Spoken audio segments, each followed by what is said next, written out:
तो क्या वहाँ सवेरा नहीं होता है? अरे होता है। हितेश बाबू, जनार्दन और नटवर, सुनो, एक तो बात बता रहे हैं। बताओ। ये भीमराव वह करत है जौनू चाहत है। पहले तो बस अपने घर में मनमानी करत रहा, लेकिन अब वो हमारे परिवार के साथ भी करने लगा है। एक कुछ तो हिसाब करने का पड़ेगा। अगर ऐसे ही चलता रहा ना तो वो भीमराव राज करेगा हम सब पर, और हम उसका कुछ नहीं कर पाएंगे। हम सबको गुलामी करनी पड़ेगी उसकी। देखो, हम जब से राजकोट से आए तब से सबको कह रहे हैं कि भीमराव की बातों से, भीमराव से, भीमराव के परिवार वालों से खुद भी बचो और अपने परिवार वालों को भी बचा। लेकिन मेरी सुनता कौन है? कोई नहीं। अरे नहीं हितेश भाऊ,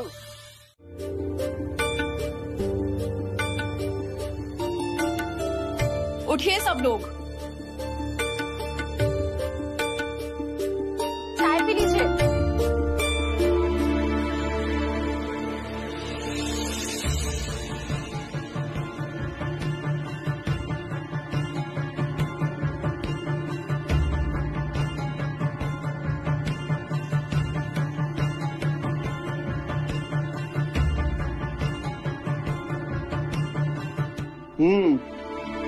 अक्कल ठिकाने आ गई।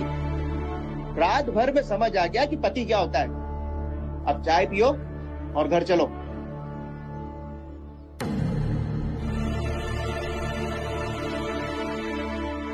भाइयों, ये छोटी जाति की औरतें सब भाग के ही लगता है, बस यही दिखाई दे रही है। ये हमारी पत्नियां बनी ही इसलिए हैं कि हमारी सेवा कर सकें, हैं? हमारी आज्ञा का पालन करें, हमारे बच्चों को संभालें।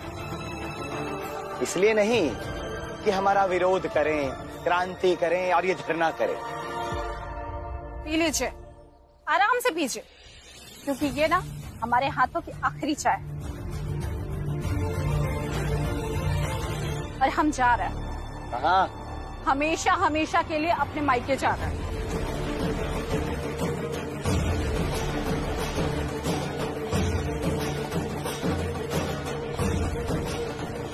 मायके जा रही हूँ मतलब ई के हिया रहे से भी का फायदा? रास्ता तो है नहीं हमरे पास, तो जब हिया भी अकेले ही रहे के है तो हिया काहे रहे? कहीं और जाके काहे न रहने अकेले? पागल हो गई हो क्या तुम सब? अब जो हो गई हूँ सो हो गई हूँ। क्या बोल रही हो तुम? भाइयों, ये सब इस भीम की वजह से हो रहा है। क्या? बार बार मेरे पति को दोषी बताकर उनकी तरफ उंगली मत उठाइए। अपनी अपनी पत्नी से बात कीजिए ना। और आप सबको किस बात का गुस्सा है? इनके रहने नहीं रहने से क्या फर्क पड़ता है? हमने आप लोगों के लिए चाय नाश्ता मंगवाया है, बस अभी थोड़ी देर में आ रहा है। आप सबको तो इनके यहाँ से चाय नाश्ता पानी मिल ही रहा है, फिर क्या जरूरत है आपके जीवन में औरतों की?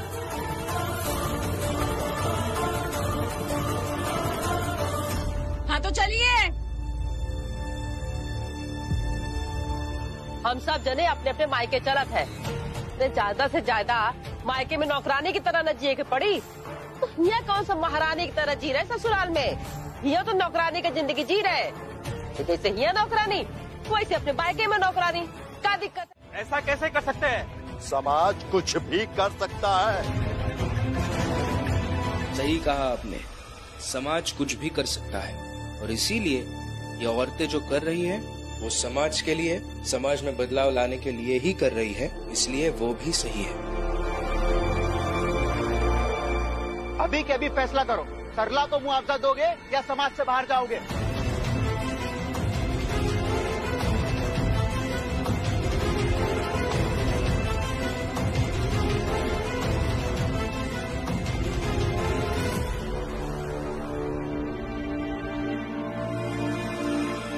दे देते हैं मुआवजा। वैसे भी समाज से बाहर कैसे रहेंगे? हाँ, दे ही देते हैं। ठीक है, देंगे मुआवजा।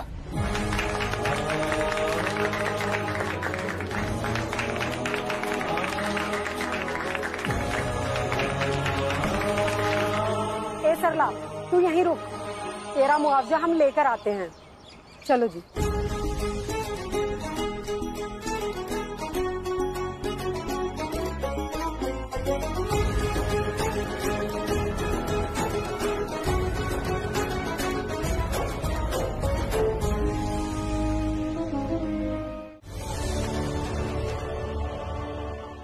रमा, तुम आगे आओ, हम सब मिलकर तुम्हारा सम्मान करेंगे। आओ बेटा।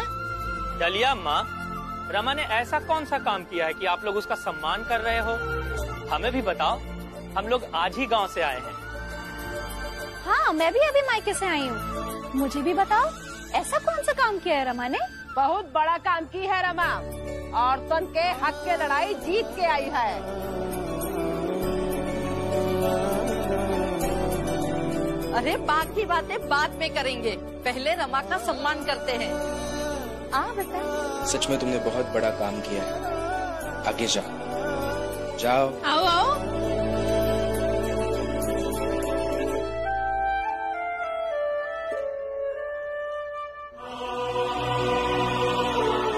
रमा, बेटी इधर।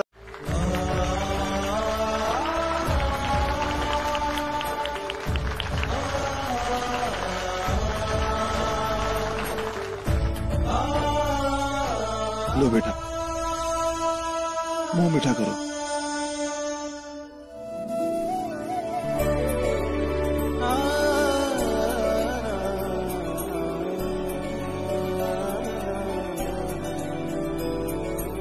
अच्छी बनी है। अरे मुझे क्यों?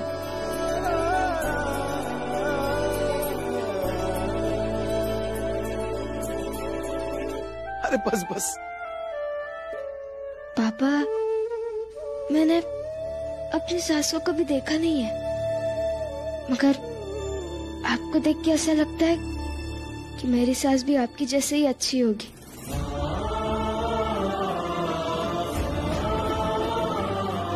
हम सबसे भी बहुत अच्छी।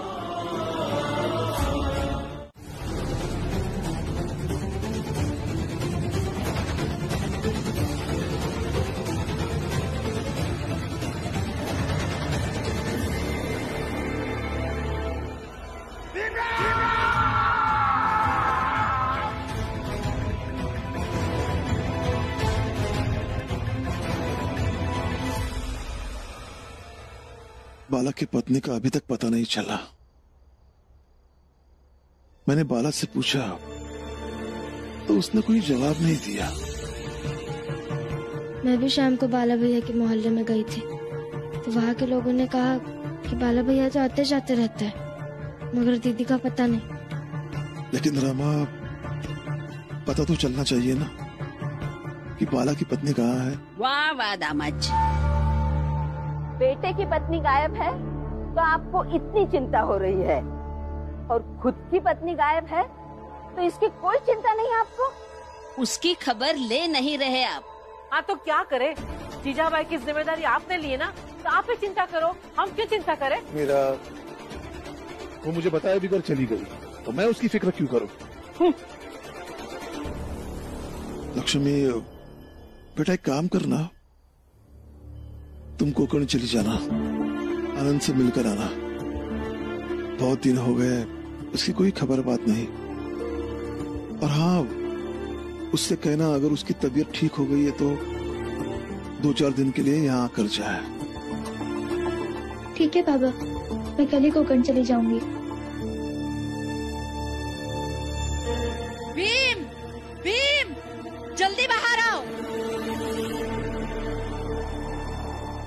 ई लोग चाहे जौन योजना बना ले, लेकिन ई बार हम आपन घर वाली का सबक सिखा के ही मानेंगे, ताकि वो लोग फिर से पहले जैसे हो जाए। हाँ, हम लोग जौन बोले उहे करें। हाँ, ये भीम और रमा का ऐसा असर हुआ है हमारी पत्नियों पर कि वो बदतमीज हो गई है। तो उन्हें तमीज सिखाओ।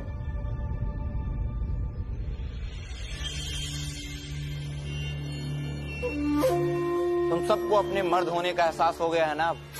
हाँ, तो बस अब वो अपने आप औकात में आ जाएंगी। वो कैसे? देखो, मर्द होना सूरज की तरह है और ये भीम रमा राम जी की नौटंकी बादलों की तरह। अब तुम लोग ही बताओ, बादल कभी सूरज की चमक को ढक पाते हैं?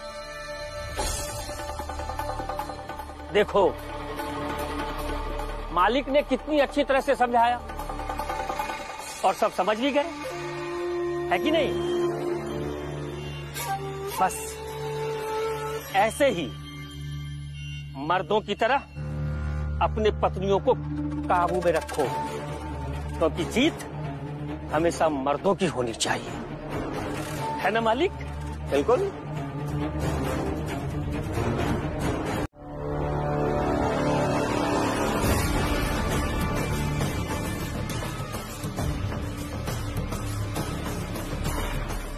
पागल, भीमराव को पढ़ा रहा है तू? अब नहीं पढ़ाओगे, ठीक है? कौन?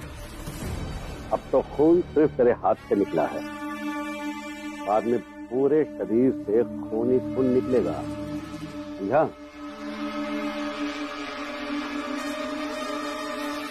भीमराव, भीमराव, भीमराव, भीमराव। गुरुजी, ये तो गुरुजी की आवाज है। गुरुजी, ये आपके हाथ को क्या हुआ है, दिखाइए।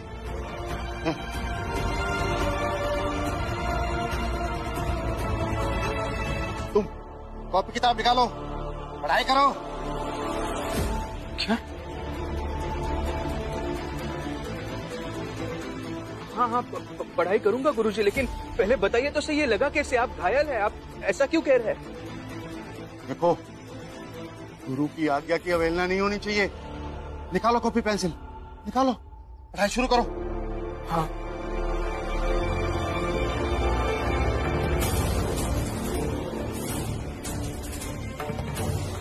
तो आ ही रहा था पढ़ने, आवाज देकर इसलिए जल्दी बुलाया ताकि तुम्हें जल्दी जवाब दे सकूं।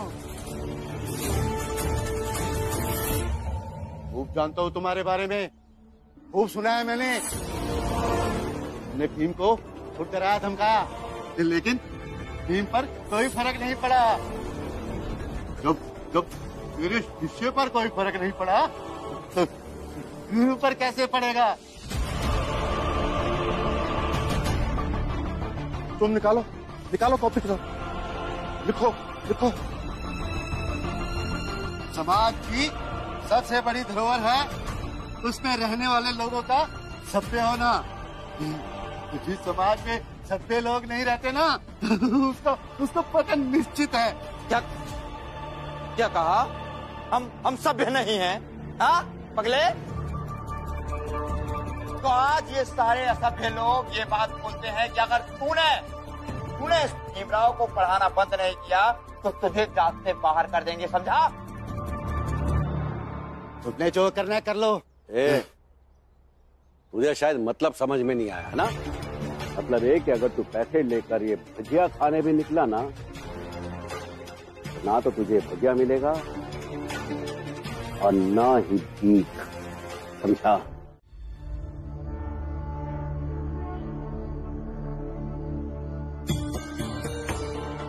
तुम्हारे भाभी ने तुम्हें संदेश नहीं भिजवाया? मैंने उनसे कहा था अगर तुम्हें शांति चाहिए तो मायके में ही रहो। जब पति को कुछ बताना ही नहीं है उसके पास क्यों आई?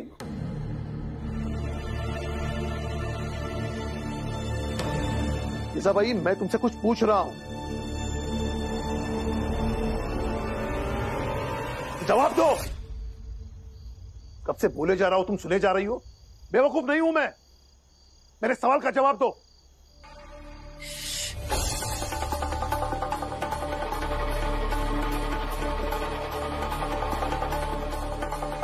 अभी जब मैं मेरे मायके गई थी ना, वहाँ एक बहुत बड़े ज्योतिष मिले मुझे, बहुत पहुंचे हुए। तो उन्हें बताया मैंने कि मेरे ससुराल में सब लोग बहुत सवाल करते हैं। तो उन्होंने मुझे बहुत ही अच्छा उपाय बताया। पूछिए कौन सा? पूछिए ना। कौन सा? यही कि जब कोई ज्यादा सवाल करने लगे तो मौन व्रत धारण कर लूं। और अब से मैं यही करने वाली हूँ। अच्छा, मतलब तुम कुछ भी कहो, कुछ भी करो, तुमसे कोई सवाल पूछे तो उसका जवाब ना दो, ऐसा नहीं चलेगा। मैं चलने नहीं दूंगा।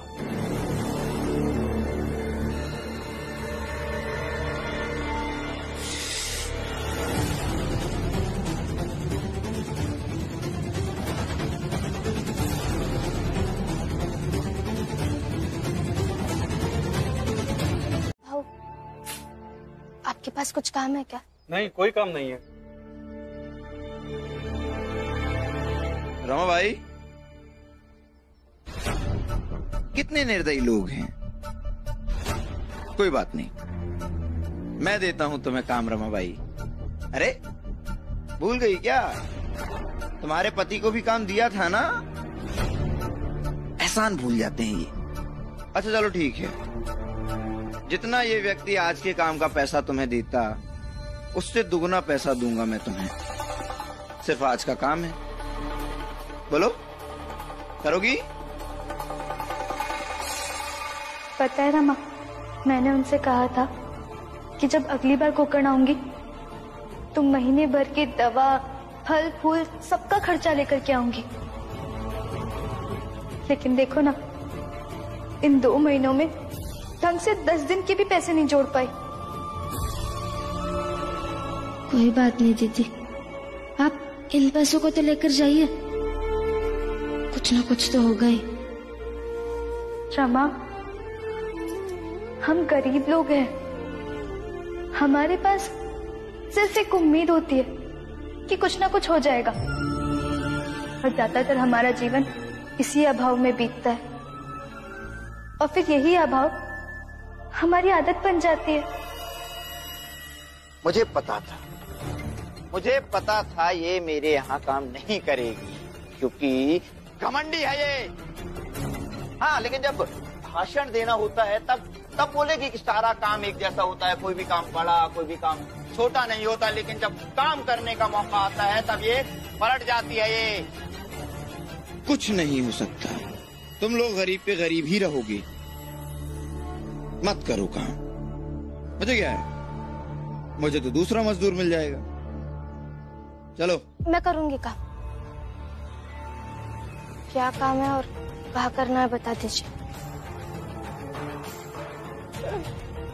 ठीक है चलो, लेकिन एक शर्त है। मालिक की शर्त तो माननी पड़ेगी ना रमा भाई।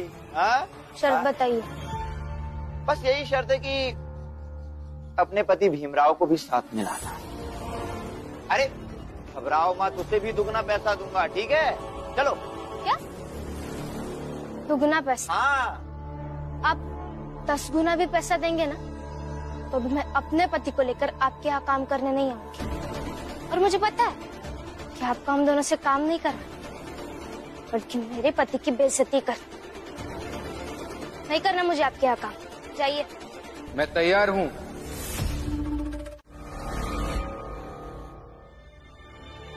हम दोनों आएंगे आपके साथ, काम करेंगे। आज वैसे भी रविवार है, कॉलेज जाना नहीं है, वकील साहब भी बाहर गए हैं तो ऑफिस भी नहीं जाना है। क्या कह रहे हैं आप? मैंने कहा ना आप काम नहीं करेंगे।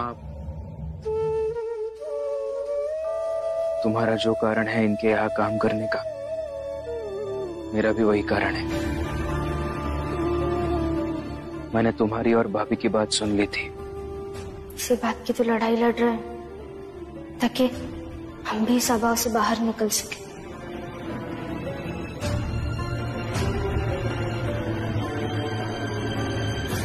हम दोनों मिलकर आनंद भैया के लिए पैसे इकट्ठा करेंगे। बताइए क्या काम है, हम आएंगे आपके साथ। जीजाबाई, मुझे तो पहले से ही पता था कि तुम कोई न कोई योजना जरूर बना रही होगी, और उस योजना में मैं तो शामिल हूँ ही। अब बाकी लोग जो नहीं शामिल हैं, उनको भी शामिल होने के लिए तैयार कर लूंगा। आपका एहसान हम कभी नहीं भूलेंगे। वो तो ठीक है, लेकिन जीजाबाई, अभी जो तुम कुछ पैसे बांट रही थी उन लोगों को, अगर कुछ बचा हो और मुझे भी दे दोगी तो मैं भी तुम्हारा एहसान जिंदगी भर नहीं भूलूंगा। और उन पैसों से नए कपड़े खरीद लेता।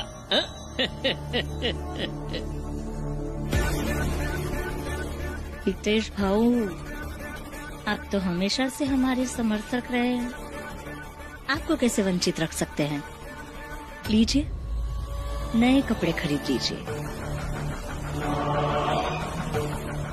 अभी जो बोला हूँ वो करो। तुम फुलिया को देख करके जोर से पेट में दर्द होने का नाटक करो। जाओ जाओ जाओ जाओ जाओ जाओ जाओ।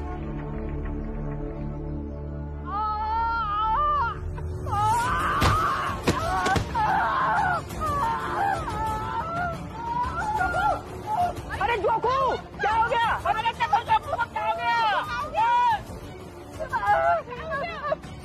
फुलिया अपने पेट में बहुत दर्द हो रहा है। क्या हुआ? रामजी, जोकू, कैसी बातें कर रहे हो? इसे अस्पताल ले चलो। ये अपने घर का मसला है, अब देख ले भाई। अरे आइए ना आप, अगर आपके दूर जाने से जोकू भाऊ को अच्छा लगेगा तो आप दूर जाइए। उनका दर्द तो ठीक कर नहीं सकते हैं, आए बड़े अस्पताल ले जाएंगे। कम से कम वो करिए जिनसे उन्हें अच्छा लगे। जाइए।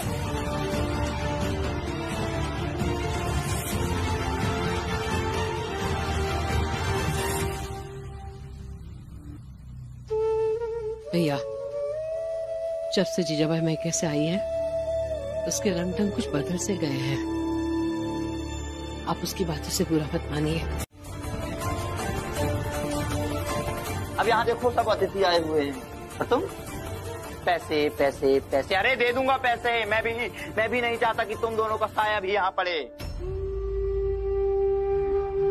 इसमें तुम दोनों की गलती नहीं।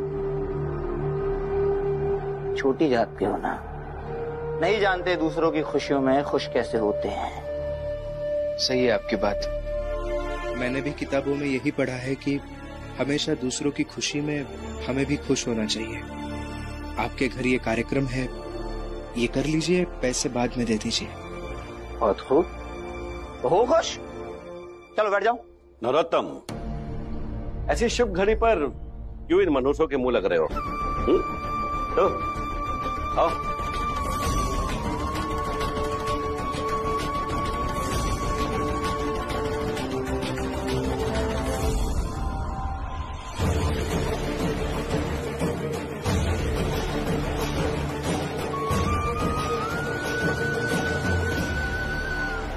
आप लोगों को बहुत बहुत बधाई हो। नरोत्तम, रेशम सेठ कहाँ है? दरअसल काका को कुछ काम आ गया था, इसलिए वो बाहर गए।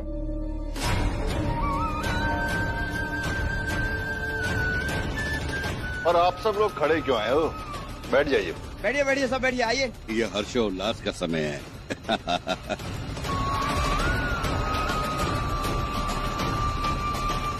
पापा, मैं कुछ नहीं सुनने वाला हूँ।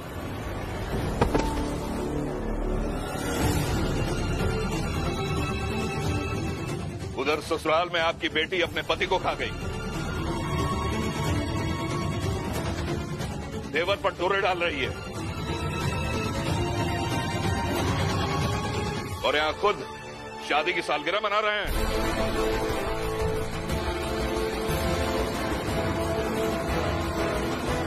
नहीं,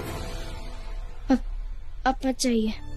संभालिए इसे, विधवा है विधवा, जो विधवा होकर भी विधवा धन का पालन नहीं कर रही है। ना तो सिर मुंडवाया, ना ही सात्विक जीवन जीने को तैयार है। अरे रखिए ऐसी बेटी को अपने पास। इसकी जिम्मेदारी तो हमने उसी दिन पूरी कर दी थी जिस दिन हमने इसका कन्यादान किया था। और इतना कष्ट क्यों किया तुमने इसे खींच कर यहाँ तक लाने का? रास्ते में नदी थी, कई कुएं थे, किसी में भी डुबोकर मार देते इसे।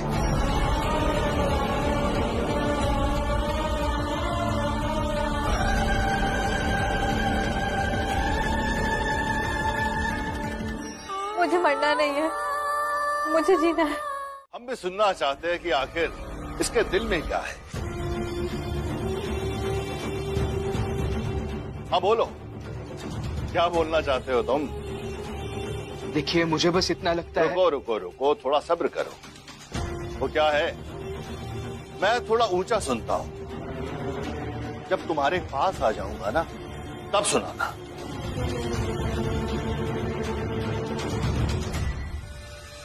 आज हमारी सालगिरह है, जो करेंगे साथ ही करेंगे। आओ।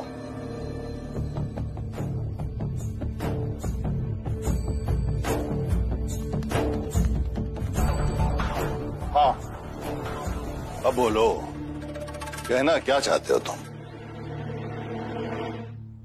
देखिए, आपके समाज में रहने वाली विधवा औरतों के लिए जीवन जीना रोज मरने के बराबर होता है। कोई इतनी बड़ी हिम्मत नहीं दिखाता अपने घर परिवार के विरोध में जाके। समाज से लड़कर इतनी बड़ी हिम्मत आपकी बेटी ने दिखाई है। और फिर उनका हाथ थामने के लिए ये भी है उनके साथ। मुझे बस इतना लगता है कि आपको आपकी बेटी का विवाह इनके साथ करवाना चाहिए। हाँ, और फिर आप ये भी तो सोचिए कि आपकी शादी के सालगिरह के दिन ये अवसर आया है कि आप अपनी बेटी को सारी खुशियां दोबारा दे सकते हैं। मैं खुश रखूंगा इसे। दिमाग खराब हो गया तेरा? नहीं होता है, ऐसा बिल्कुल नहीं होने दूंगी मैं, समझा? लेकिन आप जरा सोचिए ना, अगर आपने ऐसा होने दिया तो आपकी बहू का, आप दोनों की बेटी का जीवन कितना अच्छा हो जाएगा। भीमराव, जान मत दे, वो चुप हो जाओ।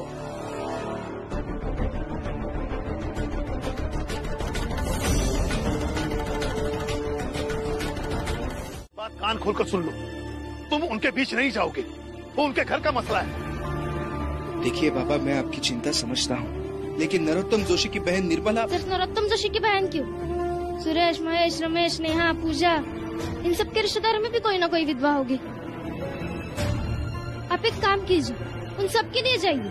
कोई कहेगा कि आग में जलकर राख हो जाए, तो कोई कहेगा कि खाई में कूद के अपनी जान दे दो, तो वो खुशी का पहाड़ बना देगी। तो कोई कहेगा कि चाकू लेकर खुद को मार दो, हम उस विधवा को उसकी जिंदगी दे देंगे। अरे एक भीमराव कितनी बार दूसरों के लिए खुद को खत्म करेगा? और क्यों करेगा? उतना ही करेगा ना जितना संभव हो। बेटा, जलाने के लिए आग का जिंदा रहना भी जरूरी है, और तुम एक आग हो जो समाज की कुरीतियों को जलाओगे, लेकिन खुद को बुझने ना देना यह भी तुम्हारी जिम्मेदारी है। और इस बात को तुम अच्छी तरह से समझ लो, पूरी दुनिया को तुम अकेले नहीं सुधार पाओगे, ना ही संभाल पाओगे, लेकिन बस तुम उनकी मदद करने नहीं चाहोगे, ये मेरी आज्ञा है।